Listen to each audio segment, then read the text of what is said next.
Welcome back to our education series. I'm Karen Palmer. I'm your host here. And this is where we're asking the question, what can we do together that we can't do on our own? We're looking at those three I's that make a we. We're informing, inspiring, and involving each of these amazing, amazing people that I get to interview are so uplifting, and they are really boots to the ground doing the work. And I'm so honored to bring my dear friend Immanuel here to share about the work that he's doing with the Compassion Leaders. Welcome, Immanuel. Thank you, Karen. It's always a pleasure talking to you. It's such a pleasure to talk to you too. And really, the work that you've been doing with compassion has been just revolutionary. And the work that you get to do now, you've been working a lot in your community and with lots of the business world, and you're rippling that out to more of the community, and you're wanting to do more with education for our education system. Now, this series is all about transforming our education system to a culture of peace. How would your ideas help with that? So, first of all, let me commend you on this wonderful initiative that you put together, because I believe that focus on education is what's going to define our future, how compassionate or not so compassionate it's going to be. And we are at a time and space in our world where we really need to take action. There's so much of anxiety and angst, and the world is moving into a different path with all the technology that's happening. We are in the middle of the fourth revolution with artificial intelligence and robotics, and the job market is going to be very different in the next 10 years. So with all of these different dynamics that's happening, we need to look back in and say, we as humans, what makes us unique? What makes us stand out in the middle of all of those changes and dynamism? And I think the best way for this to happen is to start young, catch them young and watch them grow, I guess. So I think the educational system currently, at least as I'm seeing it in the United States, is suffering. I'm looking at teachers who have to do multiple jobs, and and they are still expected to give compassion to the students that they teach and model compassion for the students that they teach. Unfortunately, you cannot do this forever, because what you do not have, you cannot give. And I think a great place for us to start with skilling compassion and providing compassion skills is to start with teachers. To give them the tools and the means necessary to self-manage compassion, to practice self-compassion, to be able to practice all the tools of abundance and big picture thinking and purpose and perspective that all make the way of compassion possible in everyday living. And that said, we should also be able to create programs for schools.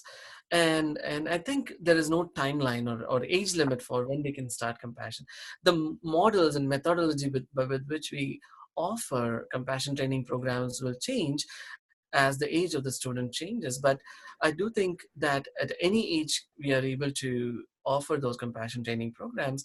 And I know you've been doing that. You've been offering kindness training for kids in schools, and you've been offering the meta practices for children, and you've had some amazing success there. So that's a great model, right? So I think we should all be able to prioritize that. And that's the thing, that schools should have the willpower, and the larger scope of the school system should have the willpower and feel the need to train students on compassion training. So I can, when I look at this as a three-pronged approach. One is to change the individuals. And I look at the individuals, I'm talking about the students who need to be trained in the art of compassion, the skill of compassion, and also the teachers, because they are the ones who are modeling the compassion for them, and they are the ones who are going to be teaching to them on a day-to-day basis. That's one. So that's the individual. The second aspect of this transformation is changing the leadership. It's not changing the leadership, but the leadership changing the compassion narrative in the schools. So the Uh, administration also, you feel, and you've had a lot of success with many businesses in training with the compassion leaders, and I also see this really rippling into being compassion leaders clubs for children, like having an after school program where we could kind of start to bring the compassion leaders to the children here in California. I would love to kind of do a pilot program for that, doing like an after school program where children can learn the power of compassion. And that's what I love about how you express that in the way that you're as a teacher yourself. And can you just tell us a little bit about the work that you've already been doing with the businesses? Yeah, so businesses again, and I'm trying to think of businesses as grown-up schools, right? So because this is where we finish schools and we come back and we whatever we have learned, we are again exposed to an environment where we have so many individuals with so many different complex personalities coming together towards a common goal, which is the culture, and bringing their passion together in one unified product or program or service, and how whatever way that happens.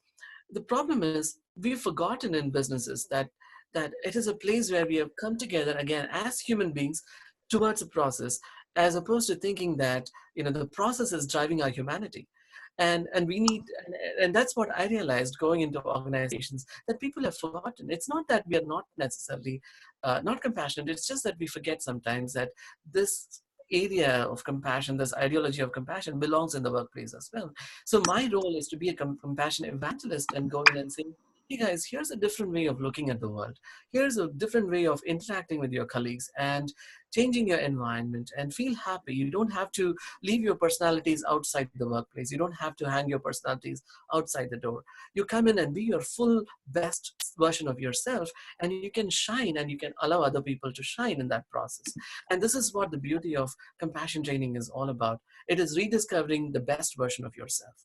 And so what I've done is, and this 9 pillars of compassion training program that I've created, it's about basically reinforcing 9 different aspects of our life that we often tend to forget, starting with self-compassion and people first thinking and abundance mindset and mindfulness and embracing oneness and appreciating the diversity and differences among us, and thinking big picture and being vulnerable in the workplace and practicing gratitude.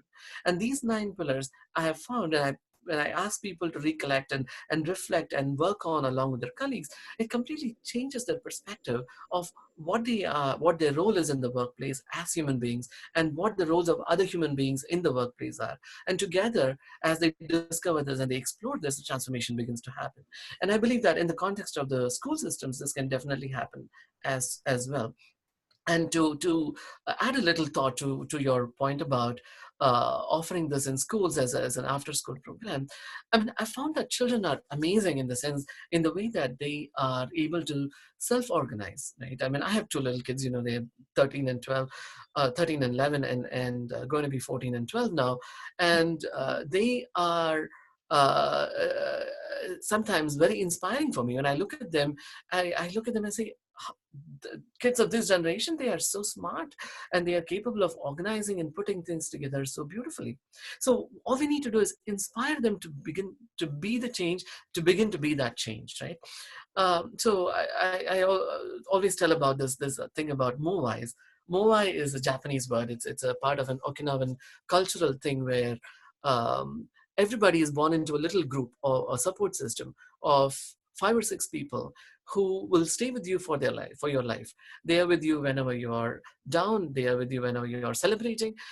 And this is not your immediate family. This is not your husband. It's not your kids. But this is outside of this. This is your little friend circle that supports you, right? So I've in organizations, I work on this idea of introducing compassion mowais, which is the idea of group of people who are invested in being compassion architects in their companies, coming together and forming little groups of support systems. We could do the same in schools. We could get a few invested people, and we'll know them. Teach them for a couple of hours. We'll identify who's invested, who is not. We'll get some people in, and organize them into MOVIs, or actually have them self-organize into MOVIs, and they will become accountable to each other, and they will start making the shifts among their peers, addressing bullying, addressing loneliness, which is happening a lot in schools, addressing behaviors which are not complementary to successful living. They can come together and self-organize if you teach them the compassion skills and tools. Do you feel that a pre-K child would be able to understand the concept of self-compassion? They may not understand the terminology, but this is a basic need. I think, like I said, anytime we are able to stand up and crawl, I think kids are automatically, in the same way that they are able to defend themselves against dangers. They know when they are going to be hurt, when they are not hurt. I think by that time they are already kind of exploring the world, and there is also a natural tendency for kids to be kind. There have been experiments that are done, to show that at least a significant portion of kids are capable of showing compassion. When they see a picture of a sad person or a sad doll, their face changes. So this is natural for them. They may not understand the terminology, but they may understand why they are doing certain things, and they might feel impelled to do certain things. Now, I felt like I love the work that you're doing, and I love to take the work that you have done for the adults and simplify it so that it can be for pre-K and kindergarten. And I really feel that self-compassion is so necessary. It's so needed. And I would love to be involved in, creating a pilot program for pre-K, up to the 5th grade, so that we could really look at these pillars that you're talking about and really have a system that actually works. And you've already seen it work. It's a workable, successful system. And to be able to introduce this to the administration, to the superintendent, to be able to introduce this to the teachers are starving for this. I mean, I've talked to many of the teachers. I've been in the schools for 18 years myself. And so I know that I needed to give myself self-compassion in order to be able to create and write hundreds of hours of curriculum, and you have to give that self-compassion to the teachers that are spending all of this time and are being, so what we have done with the kindness program, with the Kindness Changes Everything program, which I would love to implement what you're doing into the Kindness Changes Everything program, so that they can really, this is why we asked that question, what can we do together? Like, you have gifts that I don't have, and I have gifts that you don't have. And so when we come together, we actually can share these gifts in such a way that it can really, really be impactful for many different lives. And so I just think that, being able to, this is how we're going to have a culture of peace, is for us to work together and really start to see how can we bring this to more children. And so what would you say would be one? Now, you've got an amazing book that's coming out, and you're also creating a community of compassion. So can you tell people how they can get in touch and be a part of that? Thank you. So this book, it's called The Fifth Revolution, and I'm calling it The Fifth Revolution because every industrial revolution that has happened has been about increasing efficiency. It's been about maximizing the capacity for our ability to produce something. But now that we are in the fourth industrial revolution, which is the age of artificial intelligence and robotics, where things are, our job profiles are changing. Everything is becoming very dynamic at this point. And I was listening to Josh Burson. He was saying that 10 years from now, 2030, 60% of the jobs that will be there have not been discovered yet, or not been created yet. So we are living in that kind of a world. But the constant here between all of those industrial revolutions is our humanity, is our presence as human beings. And I think the fifth revolution is going to be about a revolution of the human spirit, a shift into consciousness where we can bring in our best, and we don't have to be slaves to the machines. We are masters of our souls. And that's kind of what this book is about. How do you bring compassion into the workplace and thereby revolutionize the way that we work and that we interact with each other, and we find happiness and purpose and meaning in whatever we do. And this actually pulls together all stories and perspectives and ideas from all over, including around the 9 pillars of compassion. And again, your story too, Karen. I'm thankful that you shared your story, and it's going to be part of this book as well. So this book is coming out in fall. My target date is in September first week. But I already have the pre-orders all set up, so people can look at it and see sample pages and all of that. They can go to this website, fifthrevolution.life. It's fifthrevolution.life. But the beauty of this is this website, going to this website, is there are so many other stories out there. Each one of us is a living story, and our stories are meant to happen because we are inspiring other people into compassion and tells and share other perspectives that might not come from this limited version of this book. So what I'm trying to do there is create a community of people who are sharing their stories of workplace compassion, so they can inspire each other and be the voices and support for each other. So it's all there in the website, fifthrevolution.life. And if you go to this section there called Your Stories, they'll be able to share their stories as well. And my hope is that we all collectively become a part of a revolution to bring more compassion and happiness and kindness to this world through the workplace, starting with the workplace. That's so wonderful. Thank you so much, Immanuel. I'm so grateful that you could be here and that you could share your wisdom with us. This is going to be an evolution, a very powerful, revolutionary evolution of education. And this transformation is happening. And it's really an honor to be on this journey with you, Immanuel. I just feel so blessed. And I just want to honor and acknowledge our friendship, which has really rippled and has really expanded, and that's because we both made that an important thing for both of us, and really the work that we're both doing is just so synergetic, and it's so important. Compassion and kindness, they go together hand in hand, and when we have a more compassionate and kind world, we'll have that culture of peace. So it's really exciting to really talk to you about how we're going to do this, because the hows are where people are right now. They're wanting to know, well, okay, I'm ready. I'd like to see an education transformation. I'd like to see this culture of peace. So how are we going to do that?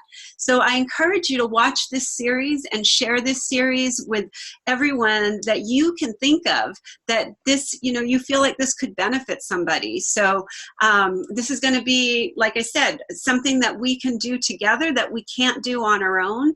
And it's really exciting to have you here. So thank you so much, Immanuel, for being a part of the education series. Thank you, Karen. Again, as always, you're amazing, and your consistency in doing this day after day, hour after hour, I have to say hats off to you. Kudos to what you're doing. Thank you. Thank you so much. I appreciate that acknowledgement. It's an amazing process.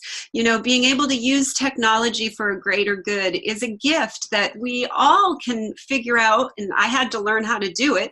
But now that we do know how to do this, and now that we do have this technology, it's really, really important that each of us do what we can to be part of the solution here, because we need a lot of help in the environment. We need a lot of help with our education systems. We need a lot of help with our gender reconciliation. We need a lot of help in a lot of different ways. And so thank you so much for being here, and thank you everyone who's watching.